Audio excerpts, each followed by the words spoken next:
এই ধরনের থাম্বনেল তো আপনারা ইউটিউবে অবশ্যই দেখে থাকবেন, কতটা অ্যাট্রাকটিভ থাম্বনেল। কিন্তু আপনি জানেন কি, এগুলো দেখতে যতটা অ্যাট্রাকটিভ, মেক করা ততটা ইজি। আজকের ভিডিওতে আপনাদের দেখাবো কিভাবে খুব সহজে এই ধরনের গ্লো ইফেক্ট থাম্বনেল তৈরি করবেন, সেটাও আবার আপনার হাতে থাকা স্মার্টফোন দিয়েই। এমনিতে তো এগুলো বানানোর জন্য ফটোশপ ইউজ করে থাকে, তবে আপনাদেরকে পিক্সেল ল্যাব অ্যাপ্লিকেশন দিয়ে দেখাবো এই ধরনের অ্যাট্রাকটিভ গ্লো ইফেক্ট থাম্বনেল তৈরি করা। আপনার ভিডিওর সিটিআর বাড়াতে যেটি মূল ভূমিকা পালন করে সেটি হলো থাম্বনেল। তো এর জন্য শুরুতেই চলে যাবেন পিক্সেল ল্যাব অ্যাপে। এরপর এখান থেকে 3 ডটস ক্লিক করে ইমেজ সাইজে এসে ইউটিউব থাম্বনেল সাইজ সিলেক্ট করে নেবেন। এখান থেকে ডিলিট অপশনে ক্লিক করে টেক্সটটা ডিলিট করে দিবেন।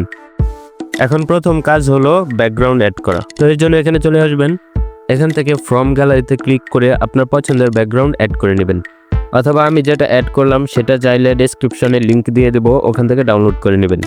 এরপর এখান থেকে ইফেক্টে এসে হিউ সিলেক্ট করে এটাকে ডান দিকে নিয়ে যাব, লাইক দিস। এখান থেকে ব্রাইটনেস কমিয়ে নেবেন। এবার ক্রপ অপশনে এসে এটাকে ফ্লিপ করে দিবেন। এরপর আবার সেম ব্যাকগ্রাউন্ডটা আমি অ্যাড করব। এবার এটাকে ক্রপ করে উপরের টুক রাখবো এবং অ্যাডজাস্ট করে নেব। আগের মতোই ইফেক্টে গিয়ে হিউকে ডান দিকে নিয়ে যাব। এখন দেখুন আমাদের যে ব্যাকগ্রাউন্ডটা সেটা রেডি। এবার আমরা টেক্সট লিখব। আপনি যে টেক্সট বসাবেন সেটা এখানে লিখে দিবেন। আমি এই ভিডিওর জন্য থাম্বনেল বানাবো, তাই আমি এই টেক্সটগুলো লিখে নিচ্ছি।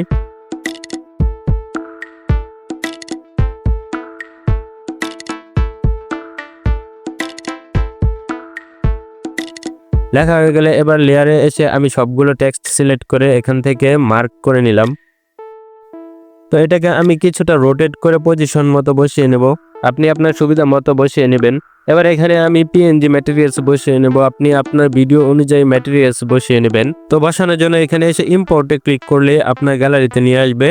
আগের মতো ফ্রম গ্যালারিতে ক্লিক করবেন না, কারণ ওটা শুধু ব্যাকগ্রাউন্ড অ্যাড করার জন্য।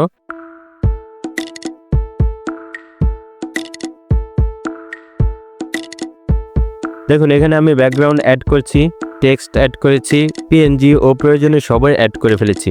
এবার শুধু বাকি গ্লো ইফেক্ট অ্যাড করা, আর এটাই মেইন। তো কি করবেন এখন? এর জন্য আপনি আপনার থাম্বনেইলের মেইন সাবজেক্টকে টাচ করে সিলেক্ট করে নেবেন।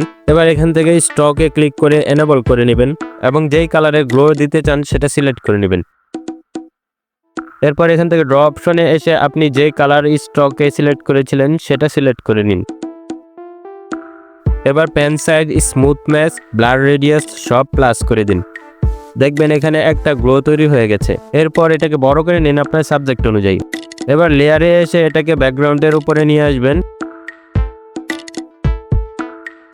এটাকে আরো সুন্দর করার জন্য এখান থেকে ইনার শ্যাডোতে এসে এটাকে এনেবল করে দিবেন। এরপর গ্লো ইফেক্টে যেই কালার সিলেক্ট করেছিলেন সেই কালারটাও এখানে সিলেক্ট করে দিবেন। ব্যাস রেডি আমাদের গ্লো ইফেক্ট শ্যাডো। এখানে চাইলে আপনার প্রয়োজন অনুযায়ী আরও ম্যাটেরিয়ালস বা পিএনজি অ্যাড করতে পারেন। এবার এটাকে সেভ করার আগে এখানে ডাইমেনসিতে এসে ভেরি হাই বা আলট্রাতে সেভ করবেন। ইউটিউব ক্যারিয়ার গড়ার সকল টিপস অ্যান্ড ট্রিক্স আর আপনার ইউটিউব দক্ষতা বাড়াতে চ্যানেলটিকে সাবস্ক্রাইব করে রাখতে পারেন।